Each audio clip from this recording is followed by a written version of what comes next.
In this module, we are going to discuss the going concern revisions to Section 570. And in particular, we're going to discuss whether or not there is information available about the future as suggested in A17. And as always, we want to be efficient and effective, follow professional standards, and document what we have done properly. What does the IAASB have to tell us about these changes? And there's the reference. This revised standard responds to corporate failures that raise questions about the auditor's responsibilities by significantly enhancing the auditor's work in evaluating management's assessment of an entity's ability to continue as a going concern. The revised standard will also increase consistency in auditing practices and strengthen transparency through communications and auditor reporting on matters related to going concern in a consistent manner.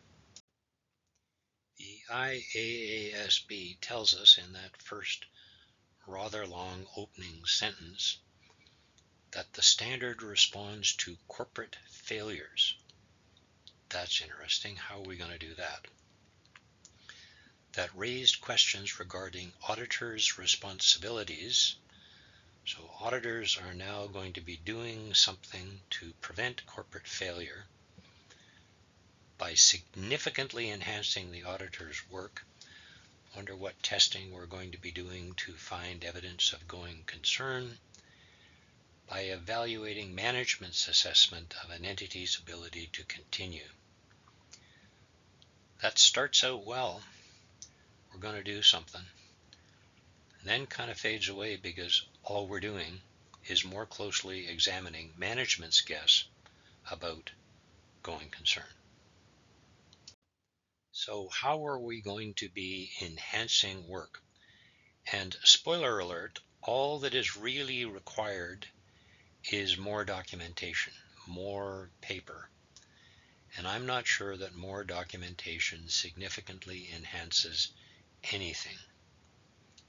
Now, their statement seems to imply a greater responsibility for going concern when the section is even more clear that there is none. And when they talk about transparency, they're talking about we're making it really clear that we have no responsibility. And of course, there can be no evidence about going concern. There is no evidence about the future. Kind of disappointing, but all we're going to be doing is documenting the assumptions, guesses, and speculation that management has done about whether or not they're going to be around in a year. They continue in the second sentence to say the revised standard will increase consistency in auditing practices. So they're saying in the tiniest audit and the largest multinational corporation audit, all auditors will be doing the same thing. And we're going to find, of course, that that can't be true, and it isn't true. And that we're going to strengthen transparency. I always hate the word transparency.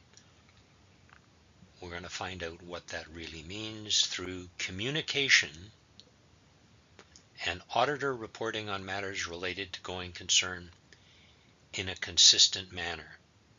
So all auditors will now say the same thing about going concern, and that will be consistent.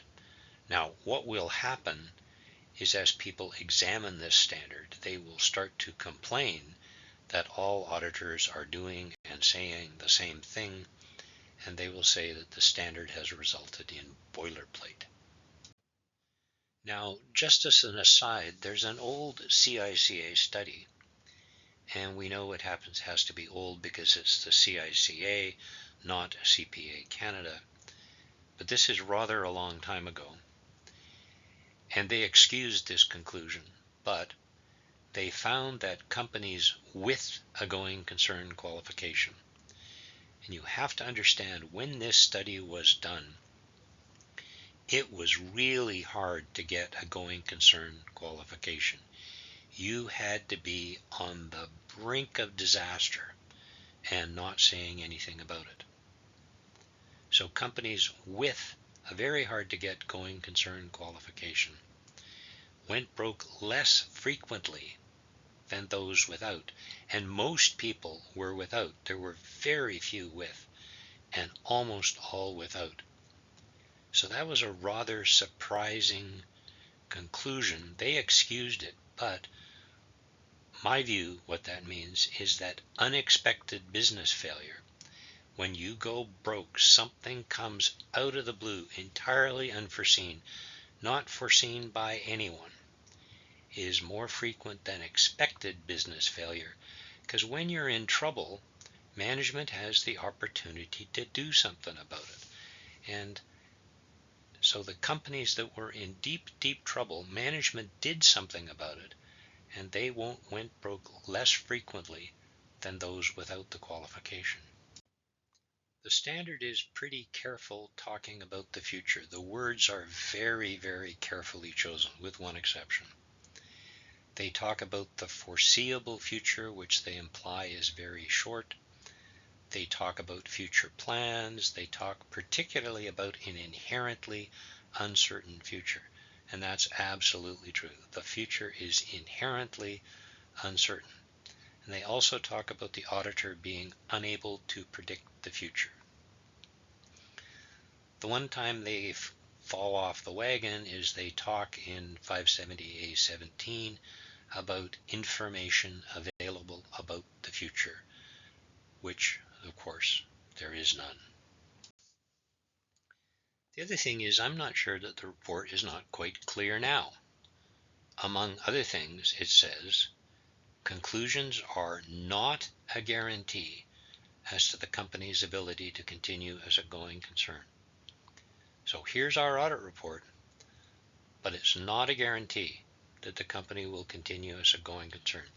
However much work and time and documentation we've developed, we can't guarantee it. Pretty transparent to me. The other sentence, of course, is that an audit opinion is not a guarantee that an audit will always detect a material misstatement when it exists. So there are two things the auditor would say if you said, hey, turned out this company wasn't a going concern. We would say, well, an audit won't always find a material misstatement, and it's not a guarantee that it's a going concern. Pretty clear to me now, kind of transparent. I'm not sure that more words will help, but we're going to have more words. If we compare the old section to the new, we find that the old section had just over 6,000 words, and the new section has just under 18,000 words. Obviously easier to understand. And the section has a Flesch-Kincaid grade reading level of 16. The audit report, by the way, a written audit report in a set of public company financial statements, I've analyzed a couple of them, has a reading level of 26. Now, this Flesch-Kincaid grade reading level thing has been around for years, 70s, 80s. What does a grade reading level of 16 mean? And is a grade reading level of 26 better or worse than 16? And the answer is that the Clarity Project that the IASB had a number of years ago now had a target of reducing the grade reading level of auditing standards to 10. And they kind of dropped that and no longer talked about it. They did it. They were successful. They got the grade reading level to 10 in several sections, and they were clearer and easier to read. If you were a government trying to write a document that people could understand that was transparent, you would probably want a grade reading level of 6 or 8, meaning someone with a 6th or 8th grade of education could read it. In other words, people that have a grade 12 education, which is most people now, would be able to read it and understand it easily.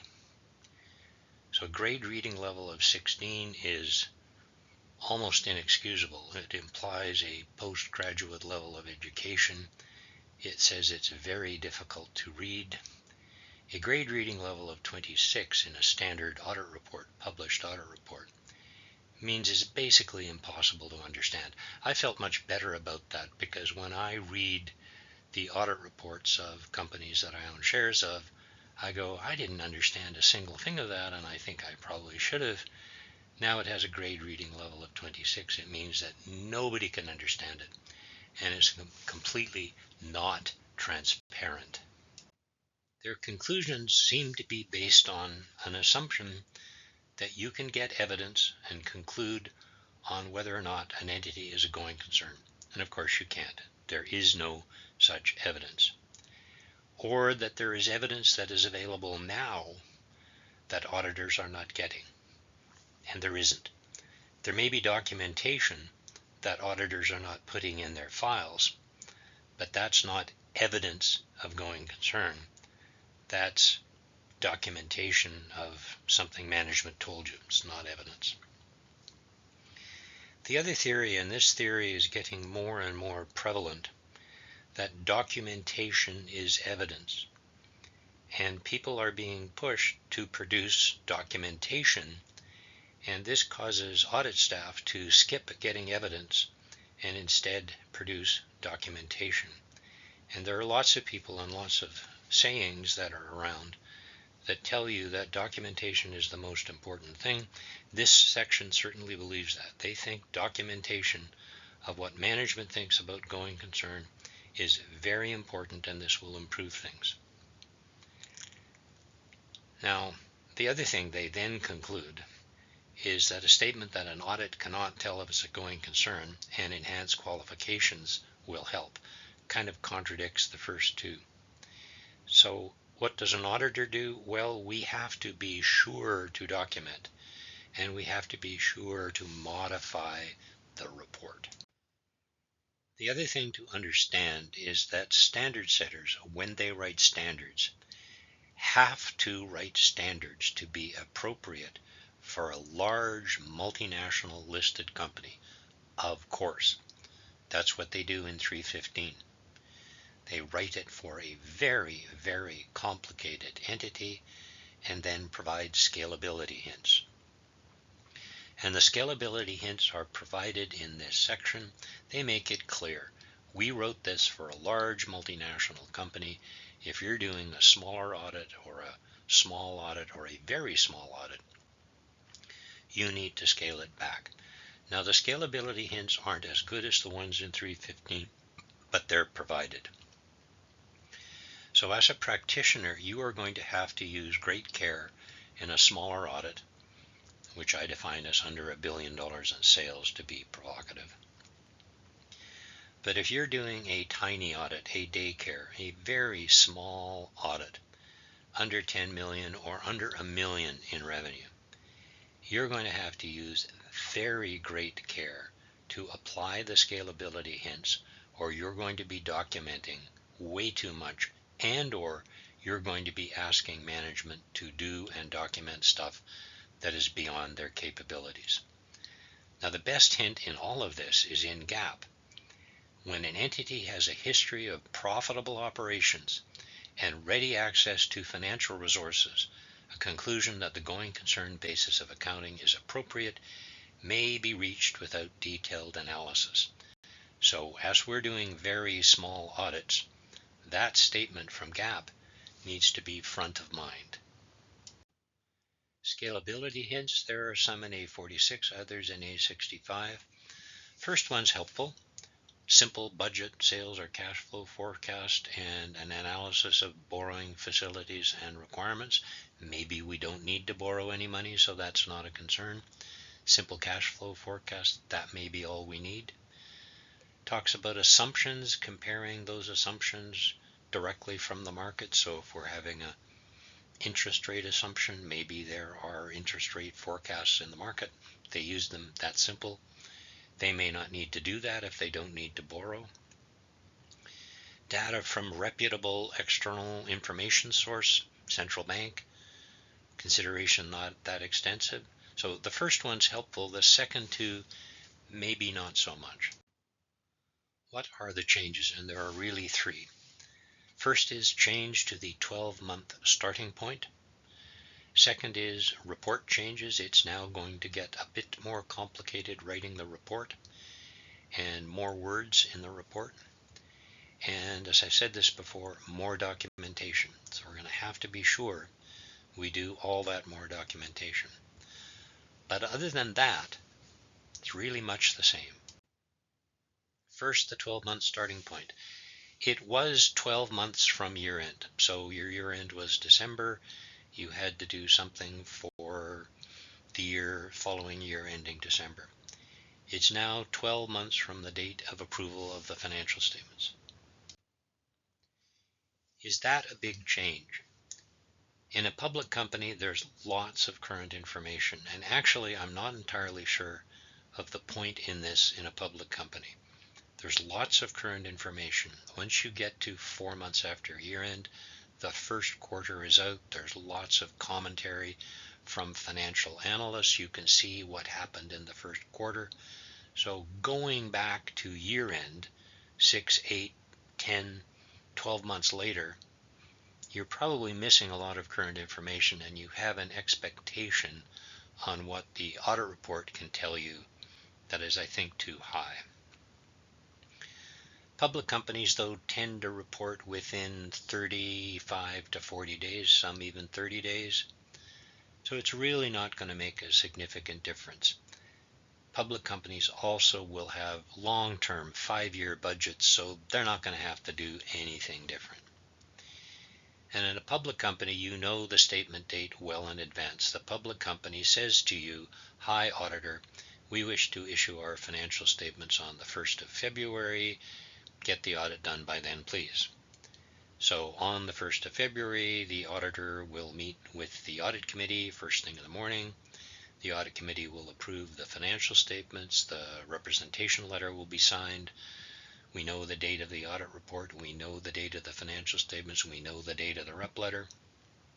Maybe even get the engagement letter signed at that time for next year. We know that well in advance. Not a big deal. We can plan for it. A little different in a private company if it's audited, and many are now not. In a private company, probably no sooner than 3 months after year end, and maybe not even till 6 months. So the date is uncertain. In a private company, and this is the issue, you will not know the date till the last minute. Management will provide information to the auditor. The auditor will undertake the audit, do whatever is needed, and then the auditor will say, financial statements are done. They'll phone up the client and say, we're done the financial statements, we're done the audit. When can the board meet to approve these? Probably lots of flexibility, and so the client says, next Thursday electronically by Zoom.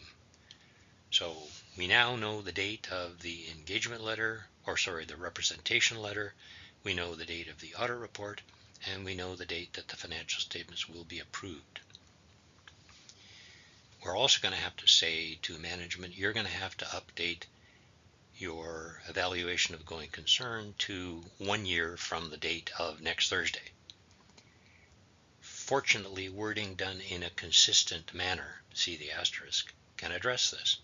So what you might have in the engagement letter is management committing to estimating going concern 12 months from the end of the reporting period, and they will extend that to 12 months from the date of the approval of the financial statements, and then we'll borrow those words from GAAP, as the entity has a history of profitable operations and access to financial resources, internally generated or otherwise. We expect to reach the conclusion that the going concern basis of accounting is appropriate without detailed analysis.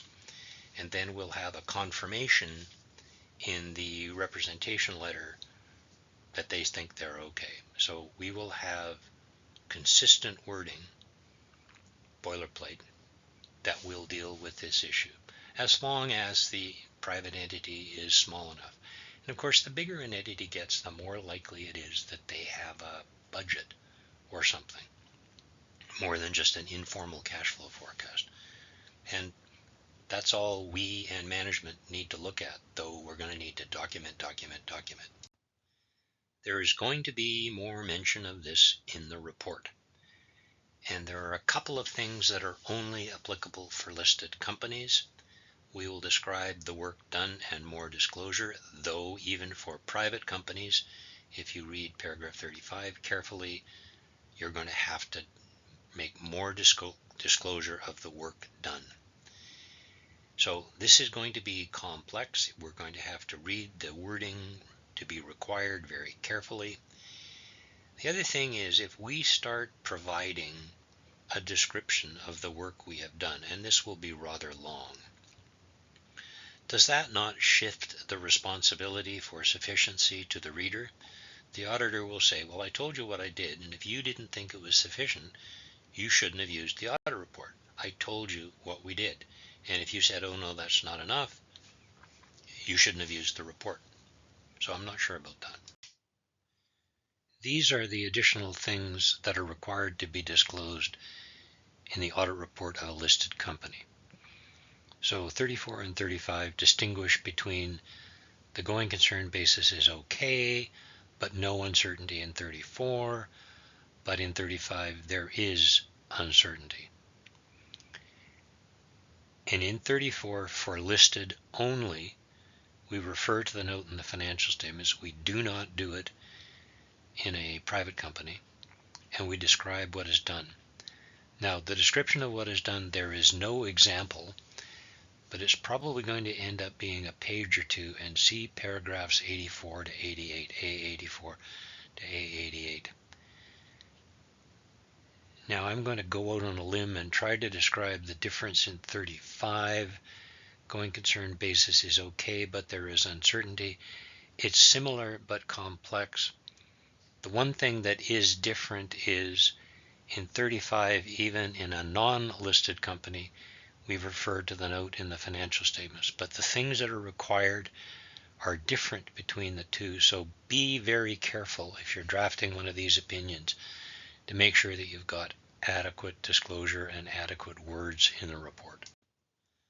Now, as an aside, looking at paragraphs A84 to 88, where do I get this? It's going to be 2 pages of documentation. Well, paragraphs A84 to A88 are a page and a half in standards anyway, and they don't provide any of the details of the procedures. They just say heading, you might say this, you might say that, you might say this, you might say that. It's 670 words with a reading level of 17. There is an injunction against providing original information, so if the auditor comes up with something on their own, they're not allowed to use it. Confidentiality, I guess that makes sense. This is not going to be easy to write, and you have to write it in all public companies and in any private company, non-public, non-listed company, if there is uncertainty. Just to go over this is the opinion hierarchy, and I don't want to talk about it too much because this is complicated. And if you get past paragraph 34, one of the other 4 opinions, got to read really, really carefully what words are required. I'm going to talk briefly about the first 2. No material uncertainty, so it's going concern is appropriate. No material uncertainty. The disclosure required, see paragraph 32. And this is in paragraph 34. There are 3 things to mention, 2 more if you're listed. Next step down, paragraph 35, going concern basis is appropriate, but there is material uncertainty. There's adequate disclosure. What you have to disclose is now described in paragraph 33. And there are still 3 things to mention in the report, but there are different 3 things, and 2 extra if listed, and they're different. And I'll let you read 36, 37, 38, and the disclosure in 33. They are complicated.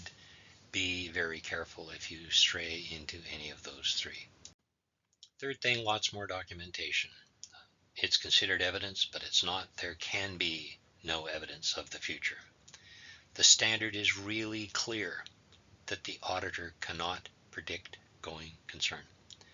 So there's going to be more in the representation letter, more in the engagement letter.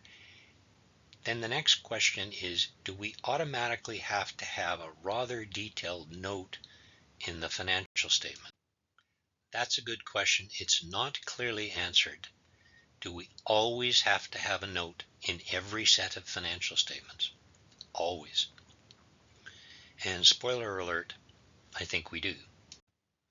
A problem with this going concern thing for auditors and users, I guess, is the accounting rules, both IFRS and Canadian PE GAAP, say you prepare on a going concern basis unless management either intends to liquidate the entity or to cease trading or has no realistic alternative to do so. So it's necessary to use the going concern basis right up to death's door, right up to your almost bankruptcy. You're almost bankrupt, but you have not yet come to the intention to liquidate or cease trading or have no realistic alternative to do so.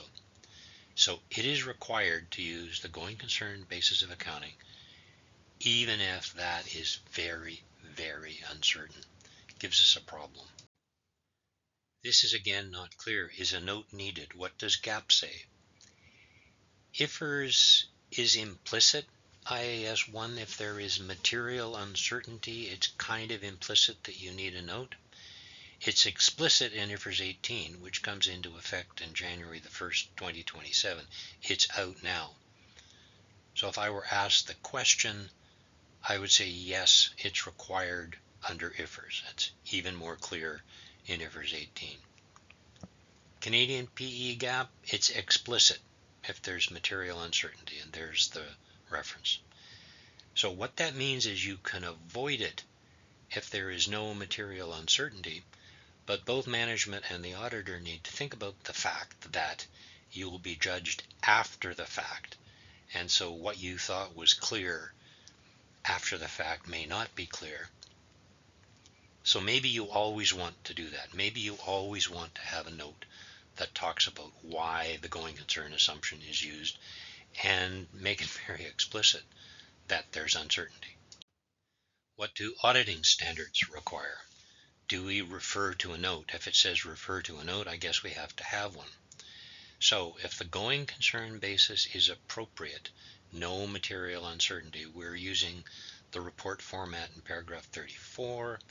If it's listed, yes, we have to refer to the note, 34B little I.